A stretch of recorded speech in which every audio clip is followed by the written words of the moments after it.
ሰላም ውድ ቻናላችን ተከታታዮች በዛሬው ፕሮግራሜ ደግሞ ቦሌ ኤድና ሞል ላይ ተገኝቼ ዴማ ሆፕ ስቴት እያስገነባ ያላቸው አፓርትመንቶችና የንግድ ሱቆች ላይ ፕሮግረስ ሌቭሎችና ሌላ ደግሞ ቅናሽ ስለተደረገባቸው የንግድ ሱቆች እንዲሁም ደግሞ መኖሪያ ቤት አፓርትመንቶችን ከባለ 1 መኝታ እስከ ባለ 4 መኝታ የምታገኙበት ሎኬሽን አስተዋውቃችኋለሁ። እኔ ካሳው ነኝ የዴማ ሆፕ ስቴት የሽያጭ አማካሪ።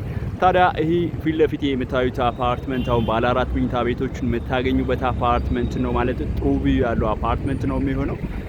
ሙሉ መረጃ ደግሞ እዛው ሄጄ የምሰጣችሁ ይሆናል ማለት ነው። ከሳይቱ ፊት ለፊት ቦሌ ኤድና ሞል ወይም ደግሞ ይሄ ቤተክርስቲያኑ ነው፣ ቦሌ መድኃኔዓለም ቤተክርስቲያኑ ነው ማለት ነው።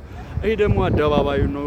ኤድና ሞል ፊት ለፊት የምታዩት ህንጻ ነው ማለት ነው። የአትላስ መውጫና ወደ 22 መውጫ ይኖረናል። ወደ 22 መውጫ ነው አሁን አይዩት ያሉት ማለት ነው። እዛ ጋር ሄጄ ደግሞ ሙሉ መረጃ የምሰጣችሁ ይሆናል። የንግድ ሱቆቹ ለተለያየ ፐርፐዝ የሚሆኑ የንግድ ሱቆችንና መኖሪያ ቤት ደግሞ ከባለ 1 መኝታ እስከ ባለ 4 መኝታ አሁን ላይ ጥሩ ፕሮግረስ ላይ ያለ አፓርትመንት አስተዋውቃችኋለሁ። የንግድ ሱቅን ስትፈልጉ ልክ እንደዚህ ለተለያየ ፐርፐዝ የሚሆኑ የንግድ ሱቆችን ከካሬ ጀምራችሁ ከግራውንድ እስከ 6ኛ ፍሎር እየሸጥን ነው የምንገኘው። አሁን ላይ ደግሞ ሙሉ ስትከፍሉ እስከ 30% ቅናሽ አድርገን ወይም ደግሞ በፊት ከነበረበት ዳውን ፔመንት ወደ 30% የነበረው ዳውን ፔመንት አሁን ላይ ወደ 15% ዝቅ ብሎ ለተወሰነ ቀን በቅናሽ ላይ ነን የንግድ ሱቆች ላይ ማለት ነው። መኖሪያ ቤት ደግሞ ስትፈልጉ እዚኛው ሳይድ ላይ ወይም ደግሞ እዚኛው ሳይድ ላይ ባለ 4 መኝታ ቤት ይኖራል። ፊት ለፊት የምታዩት ወይም ደግሞ ጥሩ ቪው ያለው አፓርትመንት ባለ 4 መኝታ 217 ካሬ ይኖረናል። አለምነሽ ፕላዛ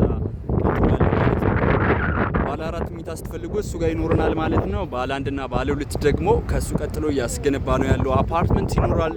ታዲያ የንግድ ሱቆቹ ግን ልክ እንደዚህ ከ20 ካሬ ጀምራችሁ እስከምትፈልጉት የካሬ አማራጭ በቦሌ ኤድና ሞል አለምነሽ ፕላዛ ቀጥለን እየሸጥን ነው የምንገኘው። ቦሌ ኤድና ሞል አካባቢ የንግድ እንቅስቃሴውን አይታችሁት ከሆነ በጣም ሞቅና ደመቅ ያለ ወይም ደግሞ ጥሩ የንግድ እንቅስቃሴ የሚደረግበት ሎኬሽን ነው። አሁን ላይ ደግሞ ከተወሰነ ወር በኋላ አዲስ አበባ ስቴዲየም ኦፕን ይደረጋል። ከነበረበት የንግድ እንቅስቃሴ እጥፍ ይሆናል ማለት ነው።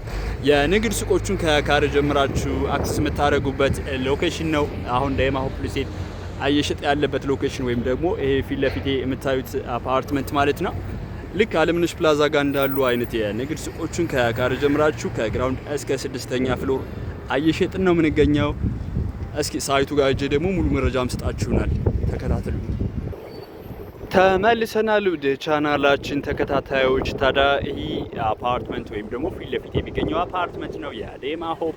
አሁን ላይ የንግድ ሱቆችን ከካሬ ጀምራችሁ እስከፈለጋችሁት የካሬ አማራጭ አክሰስ የምታገኙበት ሎኬሽን ማለት ነው። የተናጠል ሌታል ካርታ ተዘጋጅቶላቸው አሁን ደግሞ የፊኒሽንግ ስራ እየተሰራላቸው ያሉ የንግድ ሱቆች ናቸው። ፊት ለፊቱ ደግሞ ቦሌ ሃይስኩል ነበር። ላይ ትንሽ ገባ ተብሎበታል። ወደ 60-70 ሜትር ያህል ወደ ውስጥ ገባ ተብሎ ነው ሃይስኩሉ ግሪን ኤሪያ ይሆናል ማለት ነው ፊት ለፊቱ። ልክ ከዚህኛው ህንጻ ጀርባ ደግሞ አዲስ አበባ ስቴዲየም ይኖራል ማለት ነው። ከዚህኛው ህንጻ ኦልሞስት ብሌን ህንጻ ይባላል። ከብሌን ህንጻ ጀርባ አዲስ አበባ ስቴዲየም ይኖራል። የኛ አፓርትመንት ደግሞ ይሄ ይሆናል ማለት ነው። የንግድ ሱቆቹን ታዲያ ከግራውንድ እስከ 6ኛ ፍሎር እስከፈለጋችሁት የካሬ አማራጭ በ15% ቅድመ ክፍያ ወይም ደግሞ ሙሉ ከፍላችሁ እስከ 30% ቅናሽ አግኝታችሁ ወይም ጠቅላላ ዋጋው 4,800,000 ድረስ የንግድ ሱቆችን የምታገኙበት ሎኬሽን ነው። ይሄ ሎኬሽን የቦሌ ኤድና ሞል ሎኬሽን ማለት ነው። መኖሪያ ቤት ደግሞ ከባለ 1 መኝታ ስትፈልጉ አሁን እየተገነባ ያለ G+24 ነው። ባለ 1 እና ባለ 2 መኝታ ቤቶቹን ታገኛላችሁ።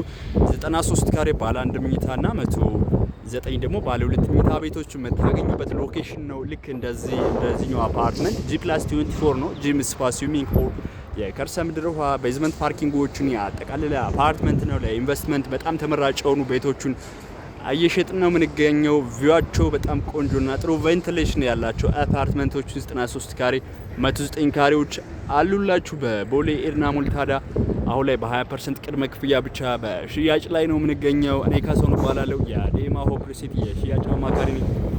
ቦሌ ኤድና ሞል ላይ እንደነዚህ አይነት አፓርትመንቶችን ለኢንቨስትመንት ወይም ደግሞ ለገስት ሃውስ ሴንሲቲቭ የሆኑ አፓርትመንቶችን ስትፈልጉ ወይም ደግሞ የንግድ ሱቅ ደግሞ ከ20 ካሬ ጀምራችሁ ካርታ የተዘጋጀላቸው ፊኒሽንግ የተሰሩ ያሉ የንግድ ሱቆችን ስትፈልጉ አታች በማስቀምጥላችሁ ስልክ ኮንታክት ታደርጉ ሙሉ መረጃ መስጣችሁናል ማለት ነው። በሌላ ቪዲዮና በሌላ ሳይት እስክንገናኝ ሰላም ቆዩ።